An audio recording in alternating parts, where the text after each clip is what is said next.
Chers amis, j'ai à cœur pendant cette émission que nous étudions ensemble la vie de Joseph, fils de Jacob. Sa vie nous est relatée dans l'Ancien Testament, dans le livre de la Genèse.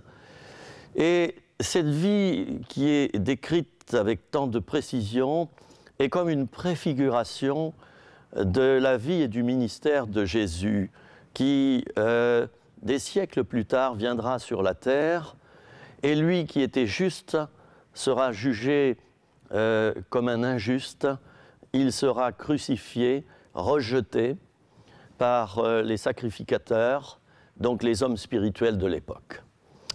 Alors tout d'abord, nous allons ouvrir nos Bibles et nous allons lire un texte situé dans le livre de la Genèse, au chapitre 37. Nous allons lire à partir du verset 2. Joseph, âgé de 17 ans, faisait paître le troupeau avec ses frères. Cet enfant était auprès des fils de Bia et des fils de Zilpa, femme de son père.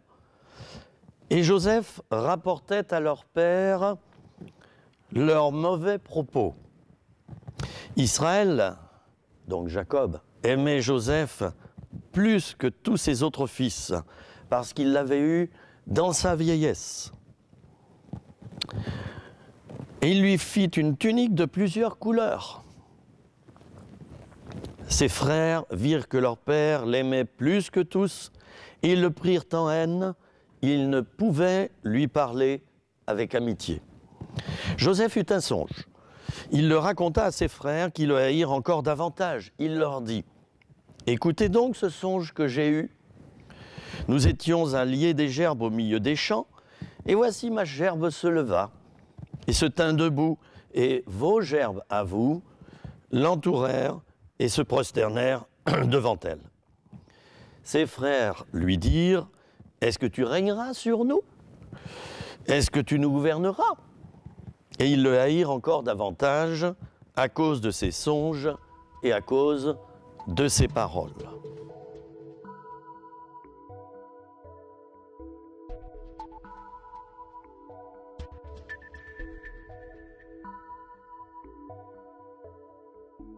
Joseph eut encore un autre songe, et il le raconta à ses frères.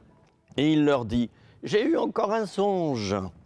Et voici le soleil, la lune et 11 étoiles se prosternaient devant moi. » Il le raconta à son père et à ses frères.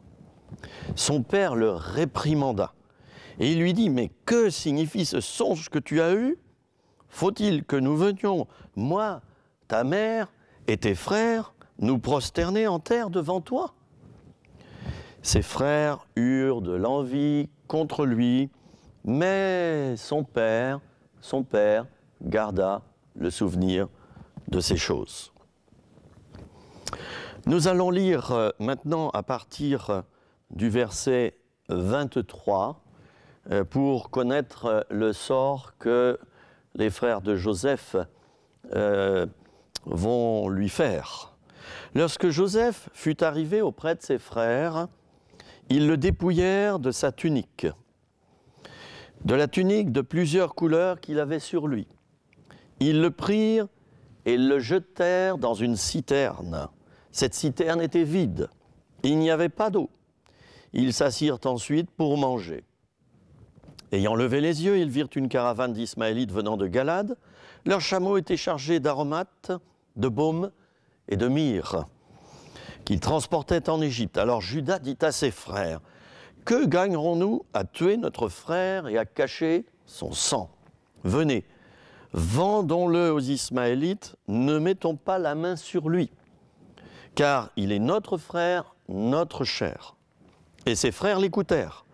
Au passage des marchands madianites, ils tirèrent et firent remonter Joseph hors de la citerne, et ils le vendirent pour 20 cycles d'argent aux Ismaélites qui l'emmenèrent en Égypte.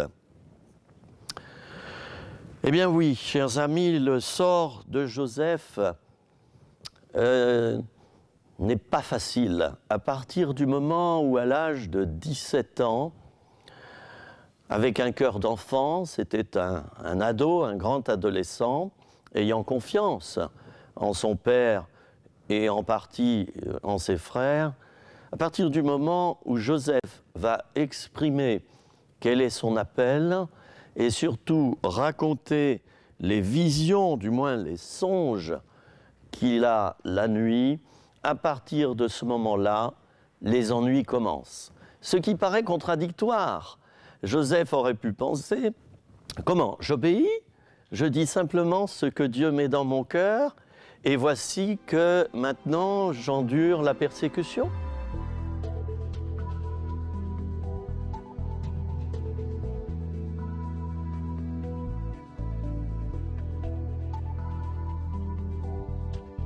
Jacob, le père de Joseph, avait eu des enfants de 4 lits différents. Il y avait Léa, qui, avec Jacob, ont eu ensemble Ruben, le fils aîné, Siméon, Judas. Et puis il y a eu Rachel. Rachel, qui, avec Jacob, a eu Joseph, dont nous parlons maintenant, et Benjamin, son petit frère. Et puis il y a eu les fils des servantes, Bia et Zilpa. C'est dire que dans cette famille, il n'y avait que des demi-frères, d'un âge tout à fait différent et qui ne s'entendaient pas tellement bien. Il faut croire que leurs parents également n'entretenaient pas des relations vraiment justes, certainement, entre eux. Et puis, ça a donné chez les frères et sœurs pas mal de divisions, notamment chez les frangins, qui ne s'entendent pas tellement bien entre eux, et surtout voient d'un très mauvais œil le fait que Jacob, leur père, a fait de Joseph son petit préféré. Il était beau de figure, Joseph, il avait vraiment un cœur qui aimait Dieu, et c'est vrai, Jacob craquait vraiment parce que cet enfant représentait peut-être l'idéal du fils qu'il aurait voulu avoir. Alors le résultat, c'est quoi? C'est la jalousie de ses frères. Et la jalousie, qu'est-ce que c'est? C'est un sentiment d'envie à l'égard de quelqu'un qui possède ce que l'on n'a pas ou ce que l'on aimerait avoir. Et cela s'accompagne souvent d'hostilité et d'un sentiment de dépit. Alors les frères de Joseph, c'étaient des hommes certainement de qualité aussi, mais qui n'avaient pas ce que Joseph avait. Qu'est-ce que Joseph avait? Joseph avait cet amour de Dieu extraordinaire à l'intérieur de son cœur. Il avait un cœur d'enfant et Dieu l'avait choisi pour un appel. Les frères se sont mis à le haïr davantage après que Joseph eut donné le contenu des visions qui, ne l'oublions pas, exprimaient, enfin des visions, des songes, qui exprimaient que Joseph serait un peu comme le maître de toute sa famille, y compris de ses parents. Alors là, ça s'est très mal passé, les frères se moquent, ils le haïssent davantage, ils sont jaloux, ils veulent vraiment sa mort et ils attendent le moment favorable, bien sûr.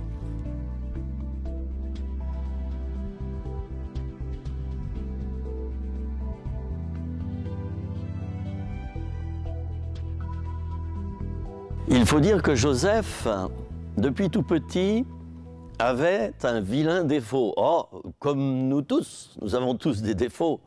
Mais ce défaut, c'était le suivant. C'est que c'était un rapporteur, je dirais un petit rapporteur.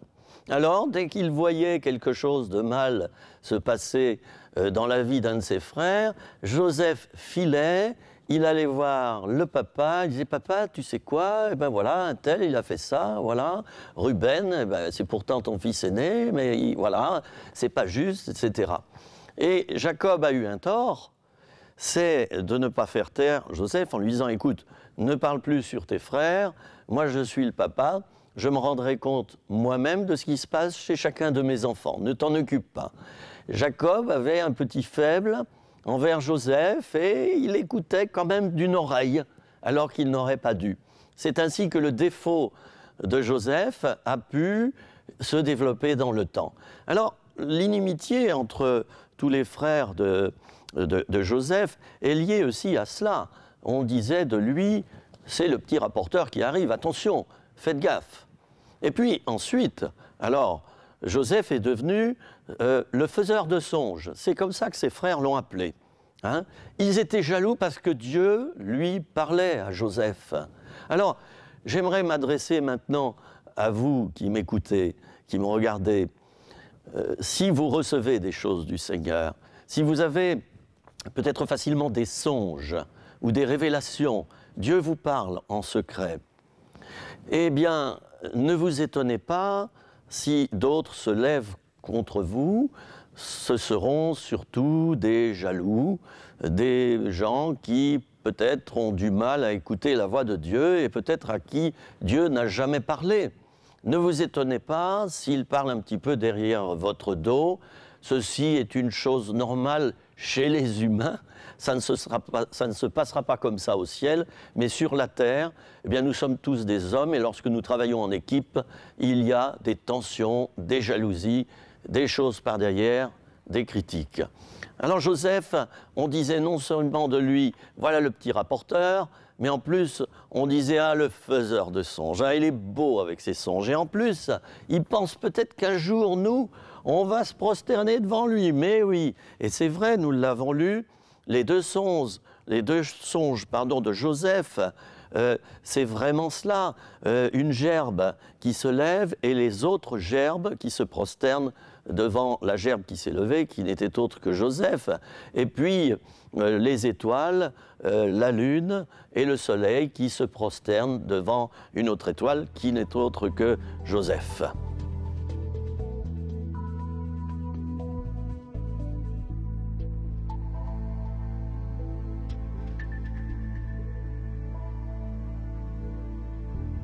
Les frères de Joseph sont jaloux, les 11 frères, ils sont 11, ils causent entre eux, ils tiennent des conciliabules, et puis il y en a un qui dit, il y en a marre, on ne peut pas se laisser faire.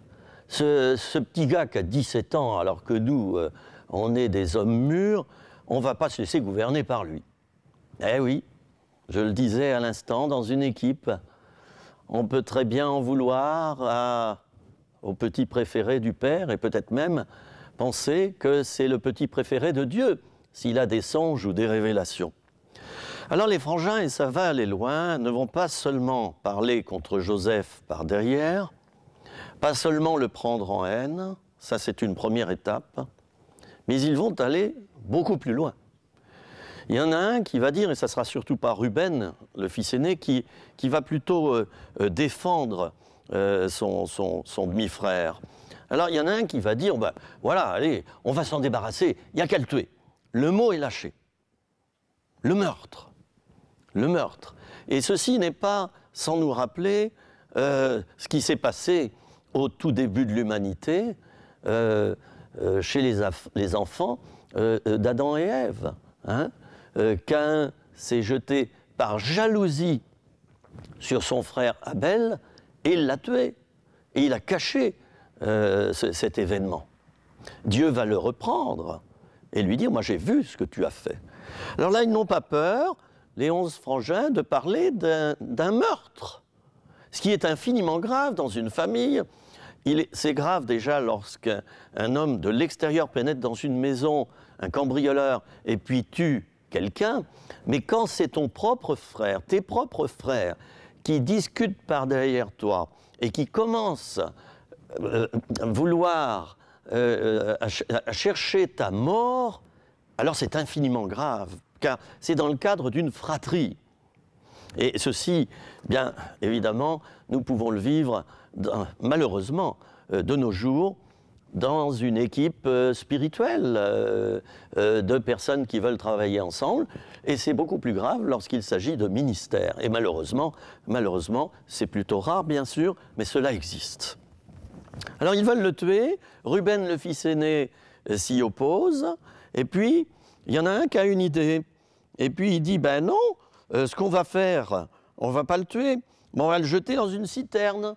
Et puis, on va prendre son vêtement, la tunique de plusieurs couleurs, parce que je ne l'ai pas dit, mais Joseph, le petit préféré de son père, avait eu droit à cette tunique de plusieurs couleurs, qui était un signe de noblesse quand on avait ce genre de tunique. Ils ont dit, on va prendre cette tunique, on va la tremper dans du sang et on va dire qu'il est mort.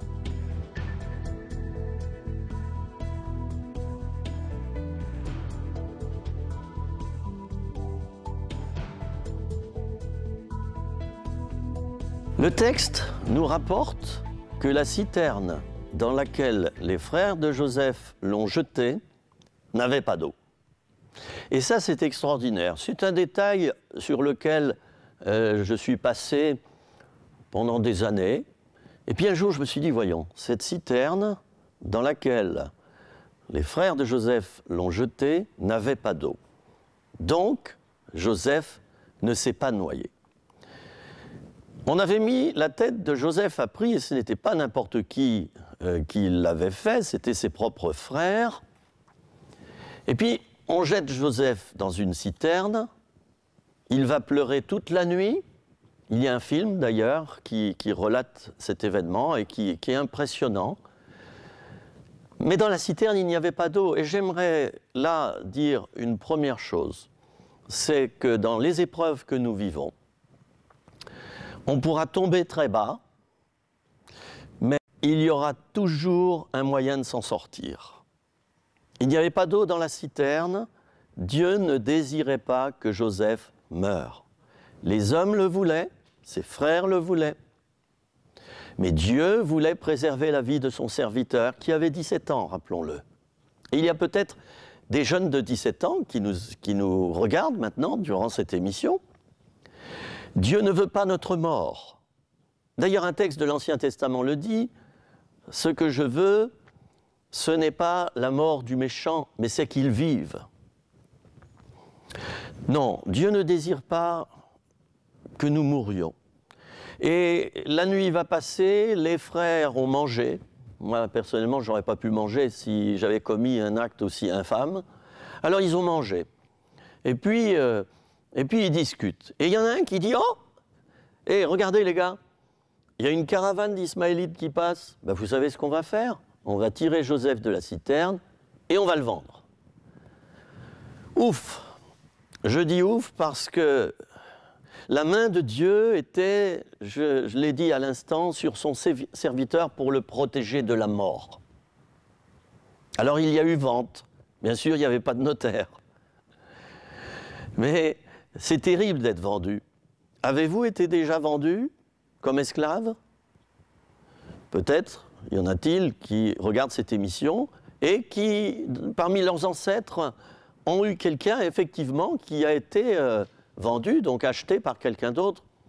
Moi, j'estime que le fait d'être vendu à quelqu'un d'autre, c'est un traumatisme très violent, c'est un abus qui provoque une mort intérieure. Et cette mort intérieure, Joseph va commencer, je dis bien commencer, à la vivre, et ce n'est pas terminé.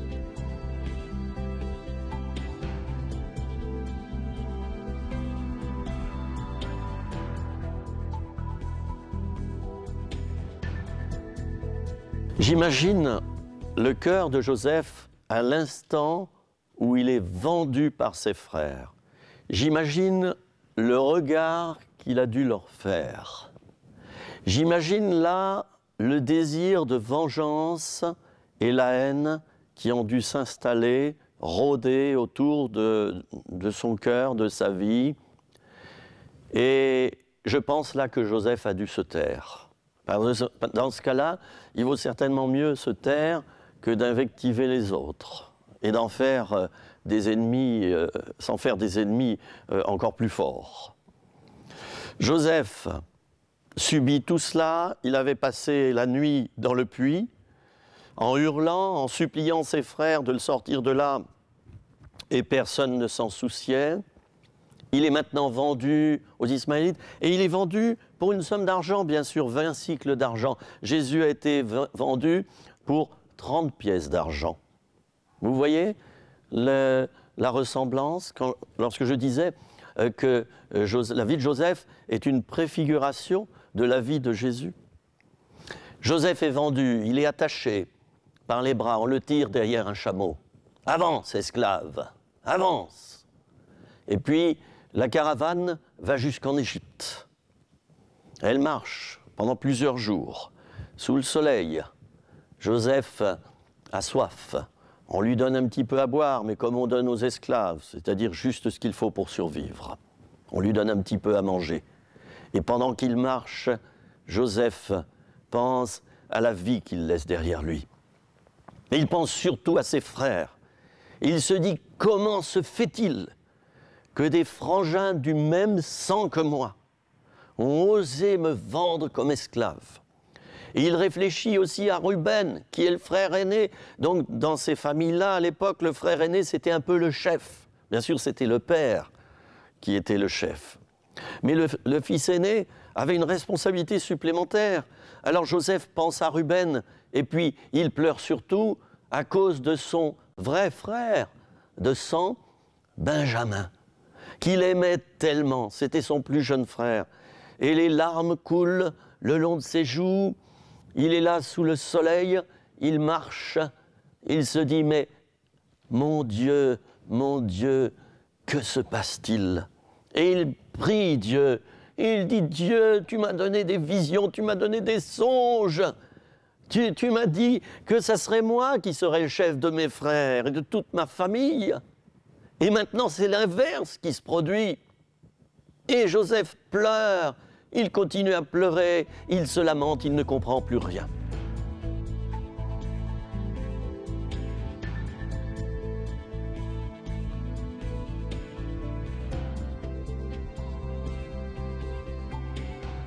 Mais les événements ne vont pas s'arrêter là. Joseph a été vendu une première fois. Il réfléchit, il cherche à comprendre, il ne comprend rien. Et ce n'est pas demain qu'il comprendra non plus ce qui lui arrive, ce n'est pas le lendemain. Eh bien, savez-vous, Joseph arrive en Égypte avec les Ismaélites et il va être vendu une deuxième fois. On va le mettre sur la place centrale du lieu où il était, de la ville où il était, et on le met là où on vend les esclaves. Il y a une estrade. On le fait monter dessus et on le met à prix. Alors les acheteurs tournent autour de l'estrade et avec leurs mains, ils tâtent les muscles des bras de Joseph, les jambes, les pectoraux. On veut un homme qui physiquement est fort pour servir. On veut un esclave solide physiquement, en bonne santé. Joseph est beau, il est fort, il est solide.